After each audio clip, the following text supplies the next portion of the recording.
I went to a school that I was smart enough to compete at. If you place me in an Ivy League environment and I can't keep pace, I can't keep up, and my confidence goes down because that's what happens. Instead of becoming one of the top sports writers in the country, I'm probably end up somewhere begging some white liberal to give me a job that I'm not qualified, and I'd be some DEI executive, or I'd be sitting on TV promoting some of this garbage that you leftists do. But go ahead.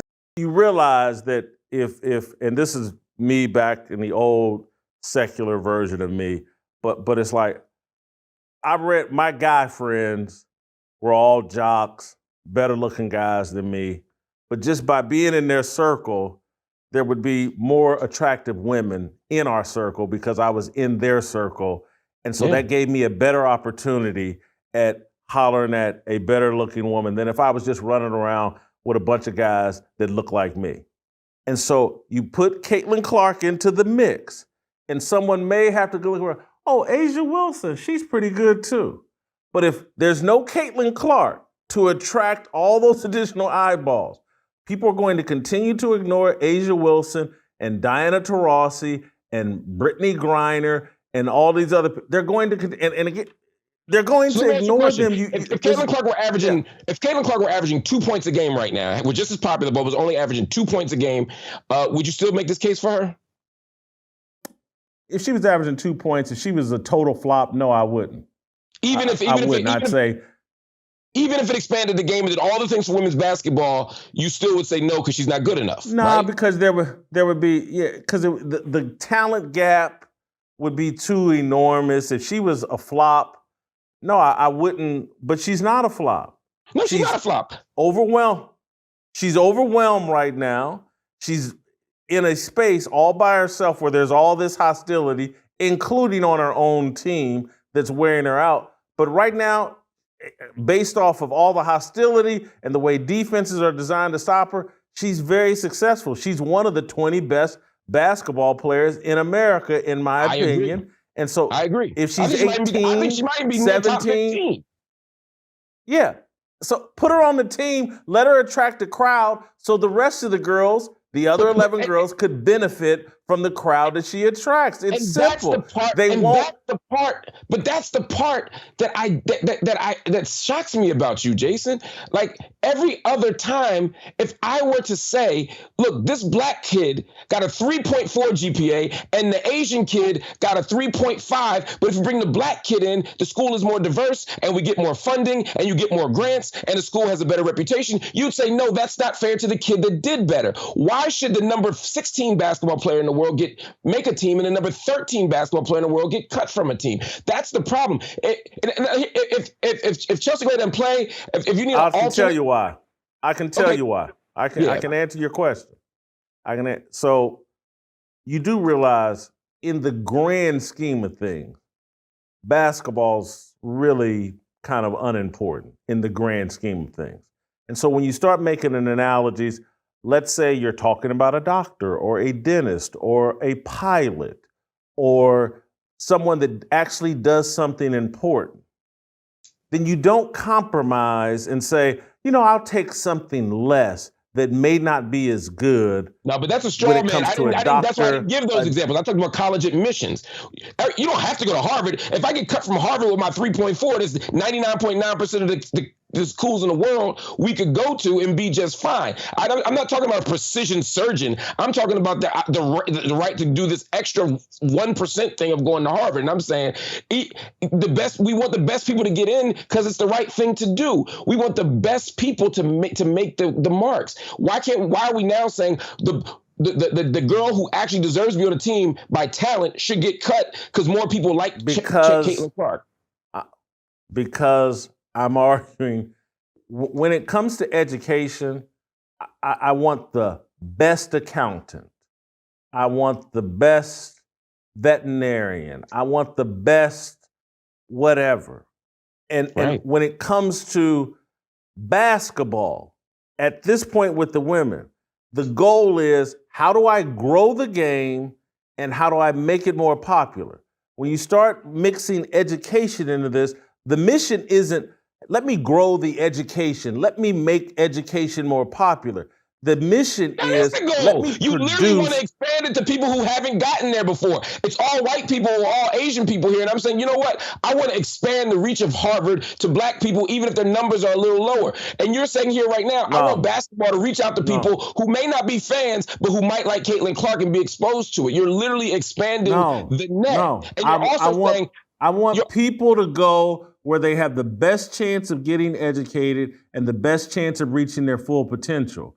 And I'm not Thomas Sowell, but he's put out and he's taught at these Ivy League schools and all, and Glenn Lowry's taught at these Ivy League schools, and they can walk you through how putting unqualified people in these environments where Ivy League schools where they really would be better educated at an HBCU or some state school and have just as much success.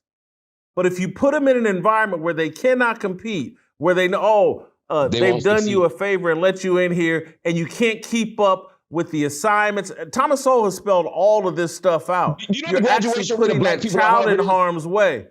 You know the graduation rate of black people at Harvard? Do you know what the graduation rate is of black people at Harvard? Probably pretty low.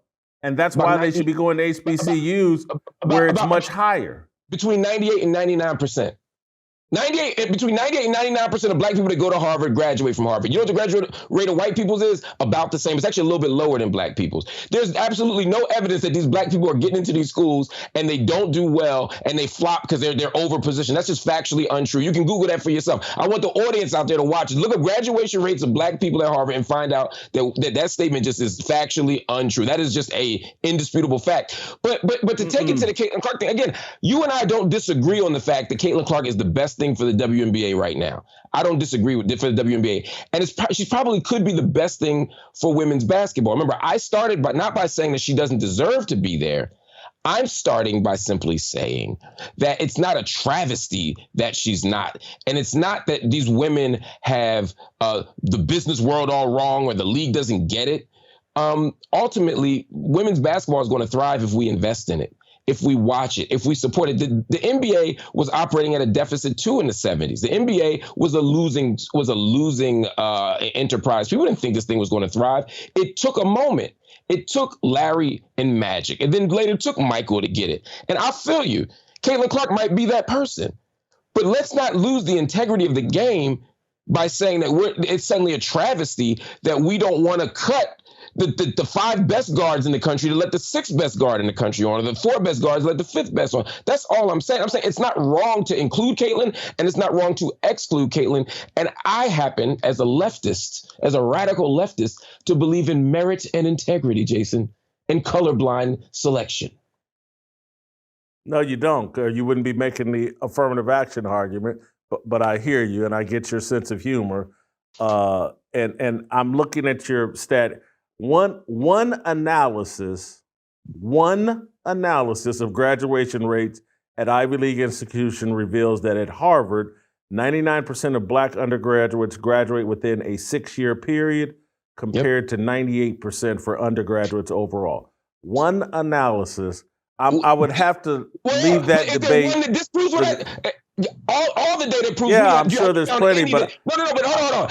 Your audience would, from what you just said, the audience might be led to believe that all the analyses show one thing, and I've only found one to the contrary. The fact is, every analysis supports my claim, and 0 analyses support the claim you made. If you can show one evidence that black graduation rates, this is not an empirical study with complicated tools. The graduation rate at Harvard is 99% of black people. That is a fact. The admissions department confirms this. The Black Alumni Association confirms this. The faculty confirm this is a verifiable fact. The truth is, black people who get into Harvard graduate from Harvard, just like white people who get into Harvard graduate from Harvard. Everybody, and the truth is, you'd have a better argument saying that it's grade inflation. They just graduate anybody who gets in. That would be a better argument, but it's simply not true. And I'm telling you, I've taught at Ivy Leagues and attended Ivy Leagues too.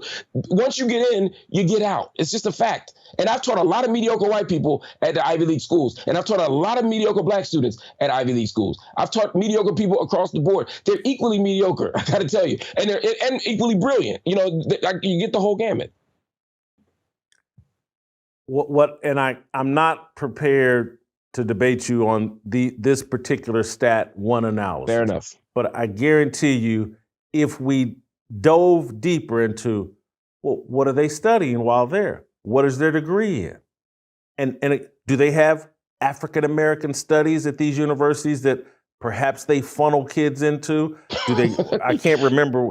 Sir, these are facts. No, they're not facts. You began by saying, I'm not prepared to debate this. I happen to be an expert on this topic. I'm telling you that what you're saying is just untrue. I'm willing to return and we can have that debate. You're trying to tell me that Black students don't get steered into some of these degrees that have nothing to do with preparing them for a real career outside, other than it'll prepare you, hey, do this African American studies and we can get you you can be diversity, equity, and inclusion corporate chief of you can go manage white people and how they deal with Negroes. That's what these people are getting degrees in, a lot of them. I'm not saying all of them, but a lot of them. And if we went down and look, well, who's graduating in engineering? Who's graduating in the sciences? You can graduate in anything. Of them graduate in the, remember, 99%. 99%. We're not talking, if I said 70%, you might have an argument here. They graduate from the sciences, they graduate from the humanities, they graduate from the arts, they graduate everywhere. If you're Black and you go to Harvard, you graduate. The argument that Black people are getting affirmative action shuttled into Harvard and then they flail is simply factually untrue. Because even if what you were saying is true and they all majored in African American studies, which is untrue, I can show you the data on it, and they all passed only because they took African American studies, that would still nullify your initial point, which was that they get into these schools and they fail because they would never even have an opportunity to fail because according to you, they're getting funneled into these easy courses. But that's not true. Most Mark, Black people don't take FM. If we rolled the tape back, you put words into my mouth that I said, oh, they're getting in these schools and they all fell out. Never said that, or most of them fell out. I didn't say that. You've injected that into the conversation. What I've said is, and what Thomas Sowell has said, and what I've seen Glenn Lowry say is that we're putting kids in schools where they can't compete and keep pace with other people that are already there, and they would be better served by going to an HBCU or going to some state school where they're actually qualified, and the results, the success they would have, and they'd be more qualified for work and at a higher level than sitting in an Ivy League school where people are sitting around and they know, like, man, I didn't have the test scores here to be here. Are you arguing that you're better off for the job market for graduating, say, with a 4.0 from a state school than a 3.2 from Harvard? Is that your argument? Yes. You're talking to someone who graduated from Ball State University with a 2.3 GPA. And I've worked with and competed against Ivy League educated journalists who, by any objective standard, I trounced them all. And trust me, they had better SAT scores, better GPAs, they went to the right universities. It's an art. I went to a school that I was smart enough to compete at. If you place me in an Ivy League environment and I can't keep pace, I can't keep up, and my confidence goes down, because that's what happens. Instead of becoming one of the top sports writers in the country, I'm probably end up somewhere begging some white liberal to give me a job that I'm not qualified, and I'd be some DEI executive, or I'd be sitting on TV promoting some of this garbage that you leftists do. But go ahead. So there's two things wrong with that argument. The first argument is, one, it's fascinating to me that you actually think that your life, that had you gone to Harvard, you'd be begging on the street, but you're rich and famous by going to Ball State with the 2.3. But I think the actual flaw in your argument, I think that I'm just skeptical. Not only that, I'm sorry, because you got me on a tangent now. If I went to Harvard, I'd probably be some atheist, idiot, loser, and sitting around thinking that my whole life depends on some favor from some white person that thinks they're my God.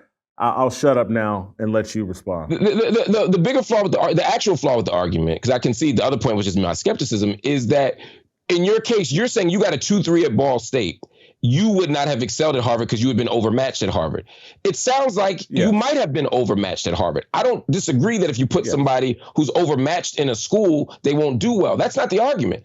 The argument has been that the people who have gotten into Harvard from affirmative action comprise that overmatched population. That an example of an overmatched student is the person who got into Harvard. That all these black people for the last few decades who have gotten into Harvard and Yale, et cetera, because of affirmative action, have actually been overmatched and they don't succeed. And my point is not that the people who didn't get into Harvard would also do well. There's plenty of dumbass people who wouldn't do well in Harvard, sure.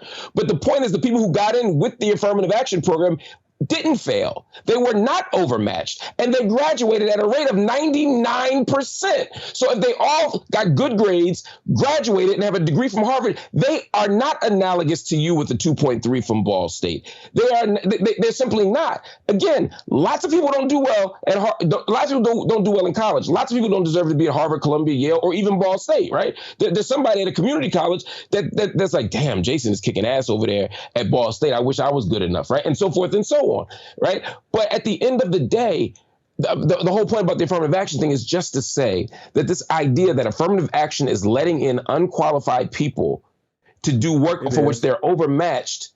But there's no basis of what's the basis of, or what basis do you say that the people who got into Harvard weren't qualified and they were overmatched if they all graduated and did fine? I'm not going to call names here, but I could. I've worked with them. And they're clowns. And many of them, they're so dependent on the benevolence, the gift giving, it being installed while unqualified. I've worked with many of them. You mean white ones like that though, Jason? Absolutely. That's Absolutely. my point. It's not affirmative action. It's just some Harvard people are mediocre. Some of them are white. Some of them are black. I can't tell you. I'm a professor. I can't tell you how many PhDs from Harvard I meet that are mediocre. White men. I can't tell you how many PhDs from Yale are mediocre. Black men, right? You meet mediocre people in these institutions, and they use the institutions as a shield, right, for their lack of creativity, ingenuity, hard work, etc. I'm not saying that those places are magical. I'm simply saying that the mediocre people you've met from Harvard that are black are not mediocre because they're black or because they were let in wrongfully. I'm saying that there's mediocre people in every place, and ain't nobody more mediocre.